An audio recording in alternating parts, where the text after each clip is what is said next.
এক গ্রামে একটি পুরনো বাড়ি ছিল, যেটাকে সবাই ভূতের বাড়ি বলে ডাকত।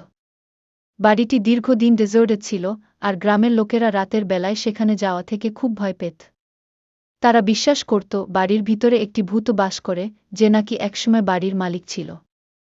একদিন সাহসী একটি ছেলে, রানু, ঠিক করল পুরনো বাড়িতে এক রাত কাটানোর। রাতে সে বাড়ির ভিতরে ঢুকতেই একটা ঠান্ডা হাওয়া তাকে ঘিরে ফেলে। অন্ধকারে কিছু একটা নড়ানোর শব্দ শুনে তার হাঁটুর দিকে সঠিকভাবে হৃৎপিণ্ড কাঁপন শুরু হল। আচমকা সামনে একটি সাদা চাদরে ঢাকা ছায়া দেখা দিল। ভূত বলল, কেউ কি আমাকে ভুলতে পারবে? রানু ভয়ে কাঁপছিল, কিন্তু সাহস করে বলল, আমি তোমার গল্প জানতে চাই।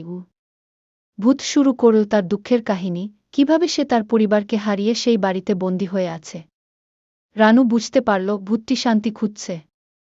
সে প্রস্তাব দিল গ্রামের মানুষদের দিয়ে একটি স্মৃতিফলক তৈরি করার, যাতে সবাই তার স্মৃতি অমর রাখে।